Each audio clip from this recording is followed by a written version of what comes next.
मुझे कुछ कुछ इस ख्वाब की ताबीर समझ आ रही है। जैसे जैसे कोई हमजा से मुझको छीन रहा है, और अगर ऐसा हो गया ना तो मैं खुद को आग लगाकर मर जाऊंगी।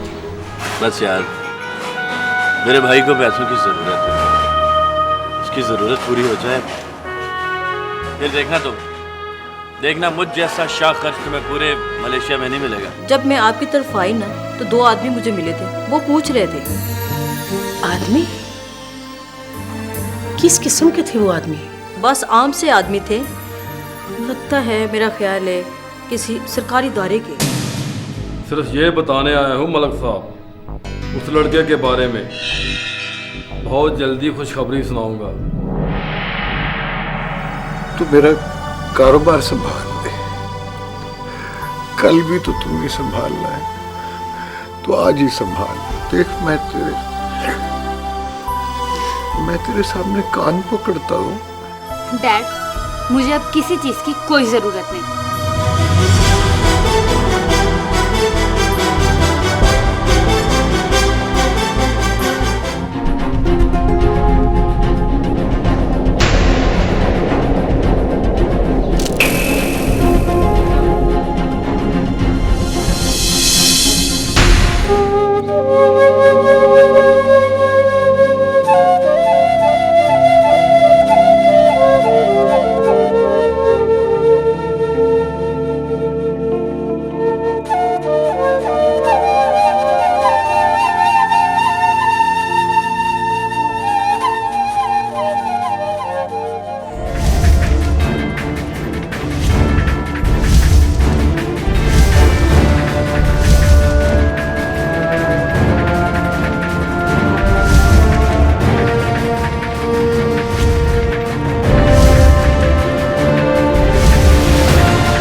जिस दिन तुम्हारे और अपने बच्चे के बगैर किसी और के बारे में सोचो तो यकीनन ये मेरे लिए खुदकुशी करने के मुतरादिफ है।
बचाओ, आग लगेगी, बचाओ खुदा के लिए। अबू इस हाथ से बचाना, खुदा के लिए हमें बचाना। क्या हुआ?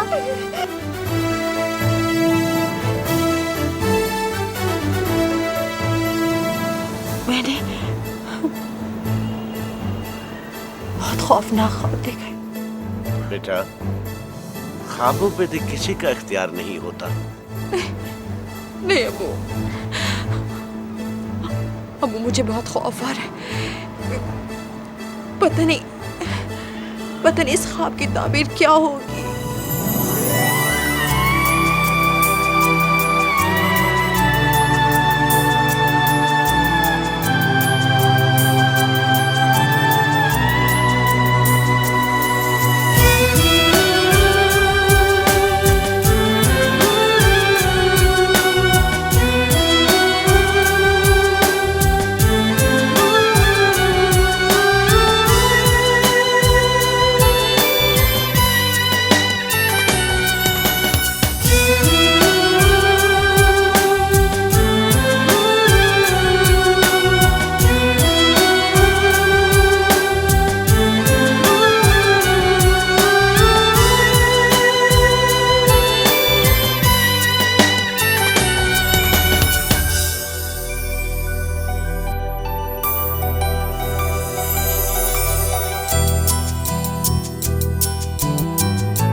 मालकम चेहरे पर मसनूई मुस्कुराहट ही ले आओ। मेहमान क्या सोचेंगे? यार तुम लोगों से पहले कह चुका हूँ कि ये मेरे इख्तियार में नहीं है। मेरा तो यहाँ से भाग जाने को जी कर रहा है। हमजा, खुदा के लिए क्रिस्टीना की इज्जत का मसला। यार तुम लोगों को शायद अंदाजा नहीं है कि मेरी इस वक्त क्या कैफियत है। मेरा तो दिल चाह रहा है कि ज़मीन फट जाए और मैं इसके अंदर दफन हो जाऊँ। हमजा, क्या हो गया यार? खुदा को यही मंजूर था।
बेटा, अभी तक सोई नहीं?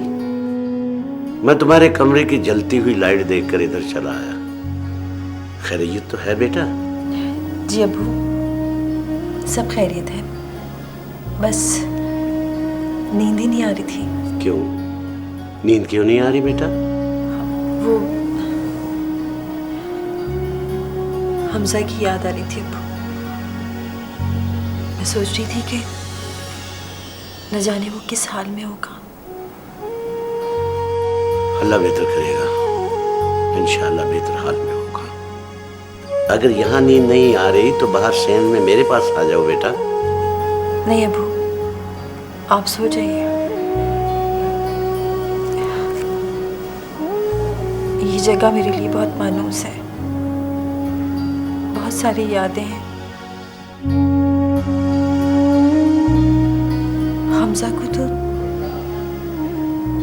इस जगह के बगैर नींद ही नहीं आती थी।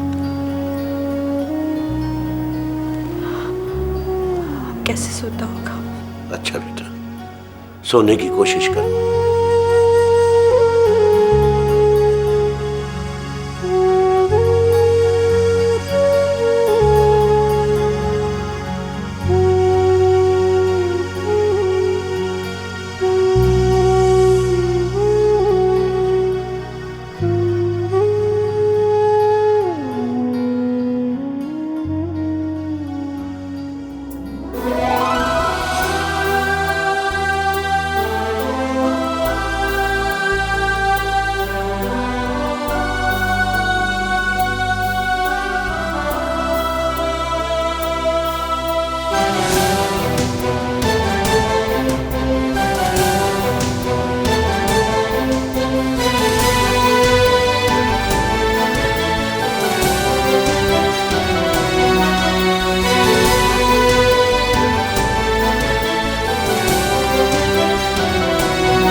हमजा,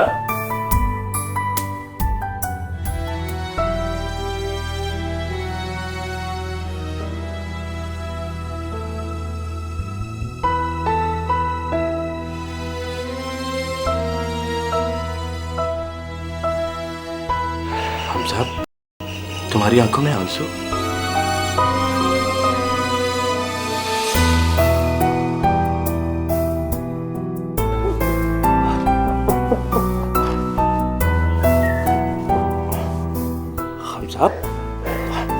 हौसला करो मेरे भाई, क्या हुआ है? तुम तो बच्चों की तरह रो रहे हो। मेरा दिमाग फट जाएगा एक बार। अपने जमीर पर इतना बड़ा बोझ उठाकर मैं जिंदा नहीं रह सकता। मुझे कुछ हो जाएगा एक बार, मुझे कुछ हो जाएगा। कुछ नहीं होगा तुम्हें, कोई बोझ नहीं है तुम्हारे जमीर पर।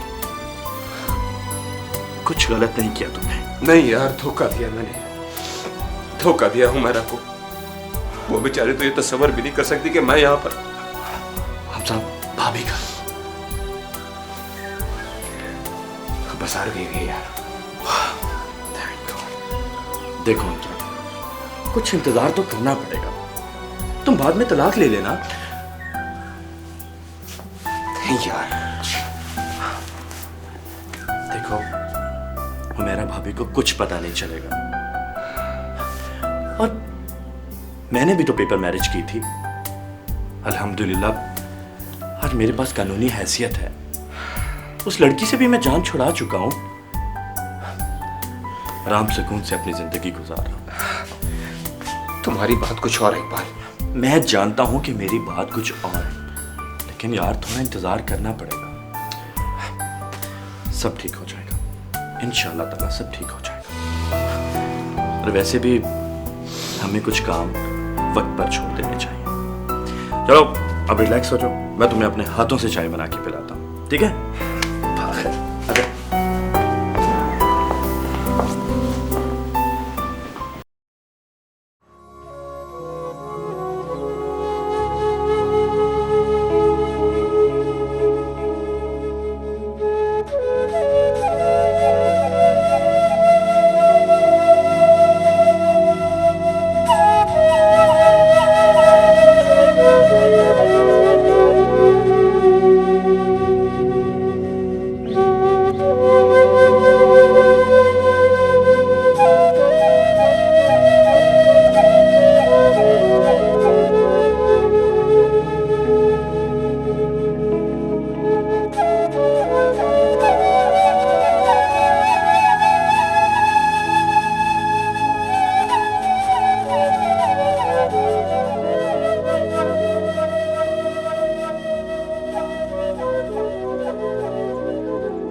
आपकी याद हर वक्त सताती है, मगर अब मुझे सुकून मिलना शुरू हो गया पापा। पापा, हमजा बहुत अच्छा है, बिल्कुल आप जैसा। पापा, अब आपकी क्रिस्टीना को एक अच्छा साथी और सहारा मिल गया है। पापा, गॉड से दुआ करना कि अब आपकी बेटी खुश रहे।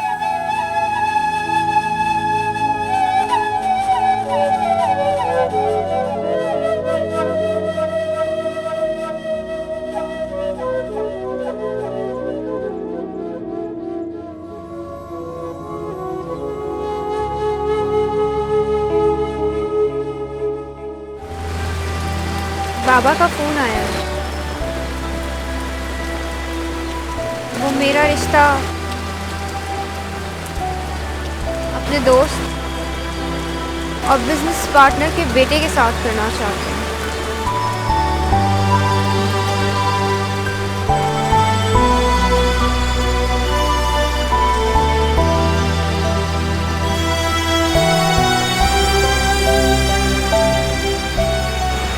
तुम इस बारे में कुछ नहीं कहोगे? रिश्ता नहीं बल्कि रिश्ते के नाम पे कारोबार करना चाहते हैं। अब वो तुम्हें कारोबार पे कुर्बान करना चाहते हैं। मैं ऐसा हरगिज़ नहीं होने दूंगी। मैं तुमसे ज़्यादा तुम्हारे बाप को जानता हूँ। वो जो सोचता है वो करके रहता है। मैं भी उसी बाप की बेटी हूँ। बस मुझे तुम्हारा साथ चाहिए। मैं भी अजब दोराहे पे खड़ा हूँ। सोचता हूँ अगर अम्मी को पता चलेगा कि मैं तुमसे शादी करना चाहता हूँ, शायद वो ये सदमा बर्दाश्त ना कर पाए। वो तो मेरी शादी की तैयारियां भी कर रही हैं। अदनान, अदनान इसमें हम क्या करें? हमारा क्या कसूर है? हमारा कसूर ये है कि हमारा कोई कसूर नहीं। लेकिन अब जुल्म बर्दाश्त करने की बारी हमारी नहीं।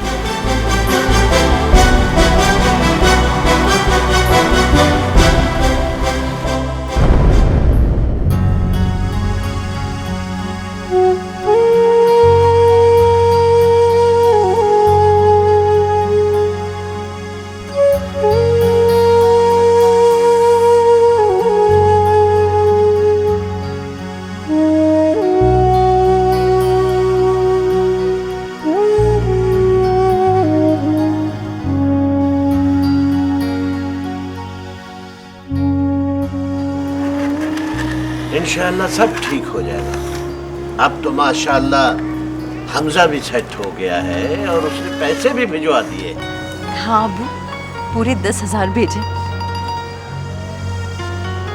लेकिन वो तो दुकानदारों के उधार ही देते हैं। अभी तो आपका कर्ज भी तो बाकी है। मैंने तुम्हें कितनी बार कहा है कि तुम मेरी फिक्र मत किया करो। मैं खुद को तुम्हारा मकरूज समझता हूँ बेटा। तुम्हें नहीं पता मैं तुम्हारे लिए कितना तड़पता हूँ। फिर भी अबू, फिक्र तो होती है ना। 1 लाख आपके देने और भी दूसरे लोगों के पैसे देने, ये तो कुछ समझ नहीं आता। कब ये कर्ज उतरेगा, कब घर के हालात ठीक होंगे। अब्बू, अगर आप कहें तो मैं हमजा के अब्बू से बात करूं? नहीं, बिल्कुल नहीं बेटा। जब उसने तुम्हें बहू बनाने से इनकार कर दिया, अपने बेटे को घर से निकाल दिया, तो तुम्हें बेटा उस घर में नहीं जाना चाहिए। अगर जाना होता तो हमजा कब का चला गया होता। लेकिन उसने बाहर के मुल्क में जाकर मेहनत मजदूरी करना कबूल कर लिया। तो अब बीमार रहने लगी है। अपनी सेहत का ख्याल रखा करो बेटा। तुम्हें हाई ब्लड प्रेशर होने लगा है और डॉक्टर कहते हैं कि हाई ब्लड प्रेशर जो होता है वो सोचों की वजह से होता है। बेटा इतना ना सोचा करो, अल्लाह सब ठीक कर देगा। चलो किसी अच्छे डॉक्टर को दिखाते हैं। अच्छे से डॉक्टर के पास जाने के लिए पैसे भी तो होने चाहिए ना। तुम्हारी खुशियाँ खरीद लूँगा। नाना, मुझे मामा चॉकलेट लेके देती और मारती भी हैं। मैं अपने बेटे को चॉकलेट लेके दूंगा। मामा मारेंगी तो नहीं? क्यों मारती हो इस मासूम फरिश्ते को? अब्बू तंग बहुत करता है। बेटा बच्चों की शरारतें नेमत होती हैं। जिस घर से बच्चों की आवाजें नहीं आती वो घर घर नहीं होता, कब्रिस्तान होता है। आओ बेटा, मैं तुम्हें चॉकलेट लेके देता हूँ। ओए मेरे छोना पारा, मैं तो अपने नाना की जान है। क्या है? जान। ओए चक्रे जाओ, आओ उठो तो मेरा बेटा, शाबाश, आ जा।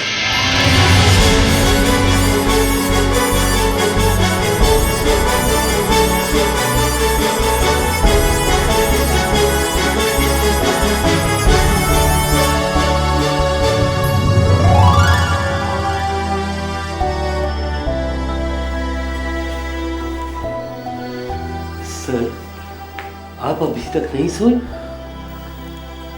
नींद कैसे आएगी?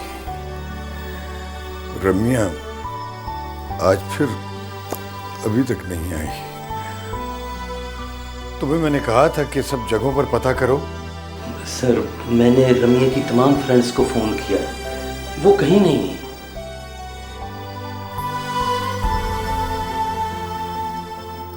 अंदर से गाड़ी की चाबी लेकर आओ। सर, इतनी रात हो गई है, इस वक्त आप कहाँ जाएंगे? चाबी लेकर आओ।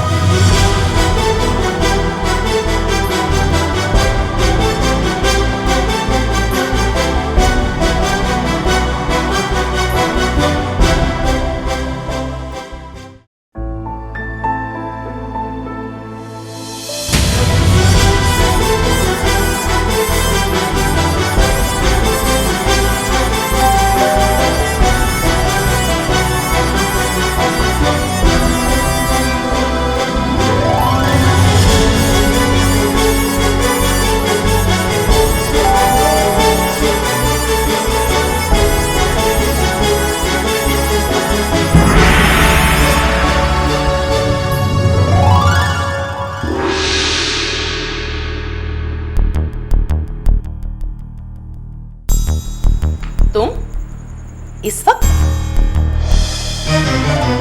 अपना नहीं तो दूसरों के आराम का ही ख्याल होना चाहिए। रम्या यहाँ है? हाँ, मैं उसे लेने आया हूँ। सो रही है वो।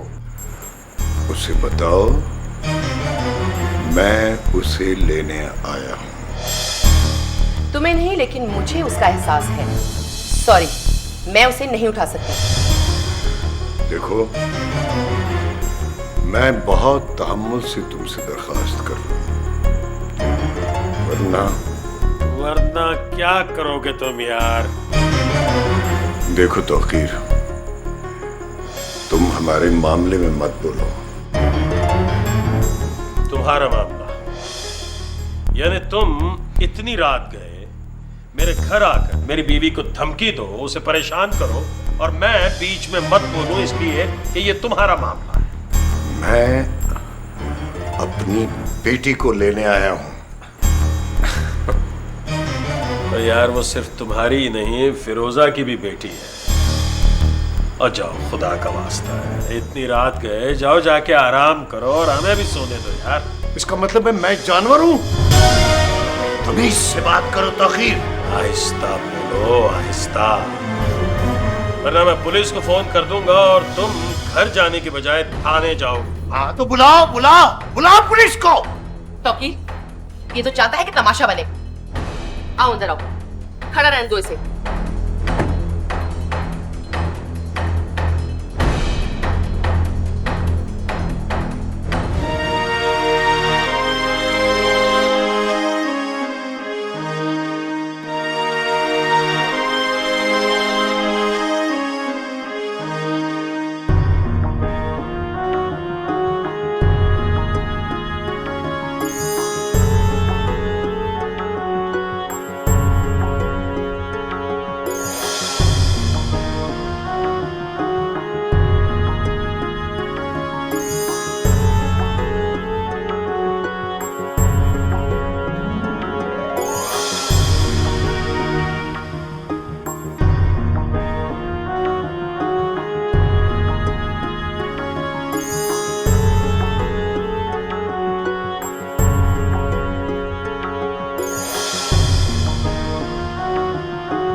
सारी रात घर क्यों नहीं आई? डैड, मैं रात को मामा के घर गई थी। मुझे नींद आ गई इसलिए मैं वहीं सो गई। इससे पहले तो तुम रात भर घर से गायब नहीं रही। तुम नहीं जानती मैंने ये रात कैसे काटी। तो डैड आप सो जाते, क्यों रात भर जागते रहे आप? कैसे सो जाता? जवान बेटी का बाप हूं। बेटी रात भर घर से बाहर रहे, बाप मर तो सकता है, चैन की नींद नहीं सो सकता। बस बस आज के बाद तुम किसी के घर रात नहीं रहोगी। डैड वो किसी का नहीं, मेरी मम्मा का घर है। तुम्हारी मम्मा का घर? उस रात तुम्हारी मम्मा कहां थी जब वो तुम्हें बिलखता हुआ छोड़कर चली गई थी और पलटकर तुम्हारी खबर तक नहीं ली कि तुम किस हाल में हो? उसने ये तक नहीं सोचा कि जब तुम्हें भूख लगेगी तुम्हें खिलाएगा कौन? ये तक नहीं सोचा उसने।